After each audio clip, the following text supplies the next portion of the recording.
it is important to raise the morale of your people. Frankly, conservatives are always about or at least the traditional, the managed decline set is all about telling them how, hey, we just got to suck it up. The David Frenches who are like, well, our conservative principles require that we submit to serfdom. No. Yeah. What the no. You bring up a really great point. First of all, humor and mockery, 100% essential, especially in the position that we're in as being sort of insurgents against an occupying force here. And morale. Yes. I do a lot of appearances on Tim Pool's show every other Wednesday. And love Tim. I love Tim too, but sometimes we get feedback that we're a little too black-pilled. And I can feel that sometimes, right? Like there is if you lean into it, you can really find it. You talking about morale? It's great to keep morale up. Do you have something that will help us keep morale up at this time? Well, look, are you on a black pill tip, white pill tip? Like, how do you feel? I'm optimistic. I can't. That's just my nature. And it's my training. I'm looking for the answer, the course of action that's going to lead to securing the objective. And yeah, it's hard. It's going to be hard. Nothing. Look, freedom is not the game for the faint of heart. Okay, if you want to be, if you want to sit, you want to be a subject, you want to sit in your council flat watching Eurovision, being anesthetized by the opiate of the jackasses. Well, then that's how you'll live. If you want to be a free citizen, you're going to lock and load, and you're going to get out there, and you better think that you have a chance of winning. Jack, I can't tell you, the only thing that ticks me off, it doesn't tick me off, it just annoys me, is when people start blackpilling me way too much. There's a difference between accurately assessing the situation, which at some level is grim. At other levels, I think I see a lot of sunlight. I don't know how to utilize somebody going, yeah, we're screwed, we'll never win another election. Okay, well, go swallow your 45. I mean, I don't understand what do you expect me to do? Go, yeah, I guess this whole freedom thing was out. Well, I'm a serf. Right. I don't get that. And it also manifestly is not so. There are tons of options, and we've seen it. We have legislatures pushing through, despite huge pushback, electoral reform. We have courts that, while they are not perfect, and look, I always tell everybody the first thing any lawyer does when he's assigned a case is figure out who appointed the judge. So it is. Look, the judicial system is not perfect, but it's not broken. Just yesterday, in the Sixth Circuit, they tossed out 2-1 a Biden-era plan, Biden administration plan to give priority in certain relief funds by race and by gender. Now it's dispiriting that there was a dissenter who was an Obama appointee. But we won that fight. We win fights. Yeah. It's not all defeat, and I don't know how to use defeat. I'm not faking my morale. I think what we have is stronger. I think we're tougher. I think history is on our side. Yes. The challenge that I see, is that of the three outcomes, and there are three outcomes. There is, we can all live together in a civil society where everybody respects each other's civil rights and is allowed to participate in society. Option one. Option two, I'm in charge, and we're going to do it my way. Option three, you're in charge and you're going to do it your way. Now, I prefer option one. I can live with option two. Option three is a non-starter. Non-starter. Indeed. And the Caesarism issue, a problem, is option two. Because, I've said it before, I'll say it again, I don't think Trump was our last chance as traditional kind of conservative populists. I think he was their last chance. And I think the next guy is going to be, they'll call him authoritarian, I'll call him Aspergery. It's going to be a guy like DeSantis who literally doesn't care about them and will just go and do it, but they won't have but he doesn't do the mean tweets thing. So they can't make the issue about his personality. They've got to fight on the terrain of accomplishments, which they do not want to fight on because people are going to listen to the debates sitting in gas lines. Really funny you brought up the terrain. It was thought that Trump was setting the terrain.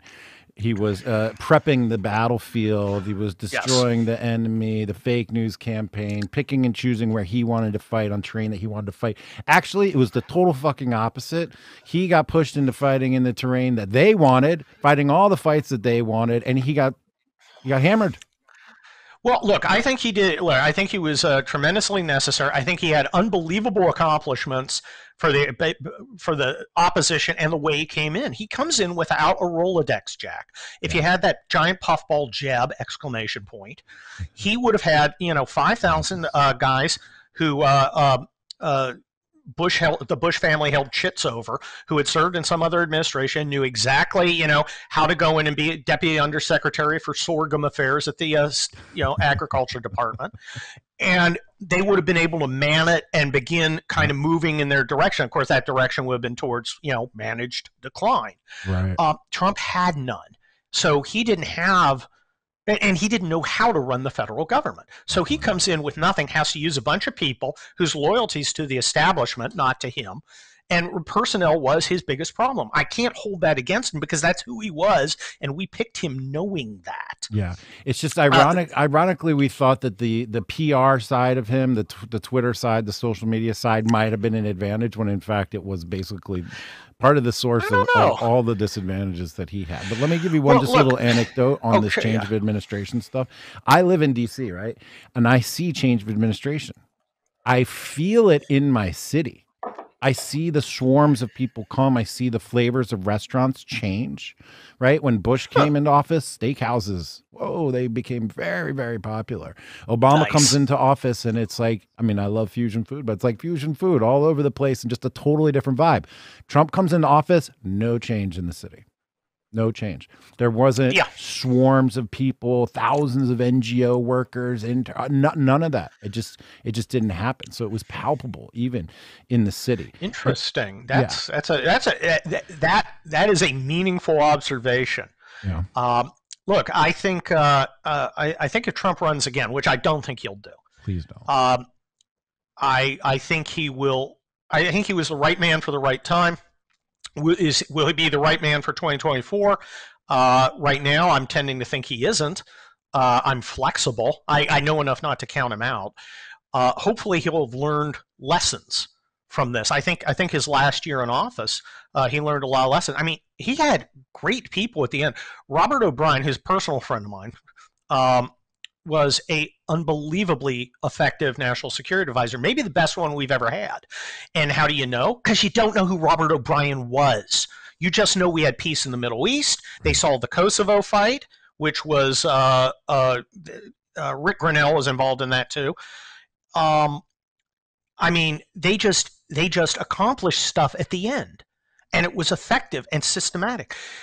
Imagine Trump with an effective administration. Now, the problem with Trump is life is not a cafeteria. You cannot have a Trump who doesn't mean tweet, because then he wouldn't be Trump. Yeah. Trump's mean tweet stuff, yes, was distracting, but it was also invigorating because he taught conservatives you can fight back. Yes. You don't have to submit. And he got a lot of people woke. Obviously a mixed bag. I don't think a fair historian would call him a failed president. I think he was a tremendously important one and important to set up the future. I think Joe Biden, in contrast, is going to make Jimmy Carter happy because now Jimmy Carter is not the worst president in the last century. This is a caretaker president. And he's, this zombie's staggering through the shopping mall that is America, waiting for, the sands in the hourglass to run out because he's clearly senile. Yeah. He's clearly not well. This is the calm before the storm because the real fight's going to be the progressives when Kamala Harris takes over, and whoever we put up. And then that's going to be the real fight. But right now, he's screwing up so badly And I look at these polls going 62% approval rate, Yeah. and it's like, let me look at the crosstabs. Oh, 40% Democrats, 7% Republicans. Right. They can attempt to prop him up with all the, hey, what ice cream flavor are you having, Mr. President? Right. They want, when you walk in and you can't buy a ribeye for under $20 a pound, people are going to notice. Some of the blackpilling that we get from folks is that we'll never win elections ever again, especially at the local and state levels. And then I look at what's happening in Florida. Florida is reddening, right? Florida is reddening in a way. Is that even a word? Is reddening in a way that nobody no one anticipated, right? I don't remember nobody ever. The thing is, nobody. It's funny that people act surprised when you have conservative policy. And when I say conservative, I mean new conservative. It has a strain of populism. It has a strain of libertarianism. It's not the old conservatism of the guy who, drives a Buick and, was the big man at the Rotary Club. This is a new conservative where we're looking out for the interests of regular people. Yes. More actively. Yes. I mean, my God, the betrayal of our own voters. Yes. You have a guy, and I wrote about it, I think, in Militant Normals. You have a guy, he goes over, he fights in Fallujah, he comes home, he's still got a limp because he's got shell fragments in him, gets a job, gets married, he's working at a air conditioning plant, and all of a sudden a limo pulls up, guy who looks like Mitt Romney gets out and goes, hey, sorry guys, I'm sending these jobs to Oaxaca because my accountants tell me I can make 0.2% more. Enjoy learning to code.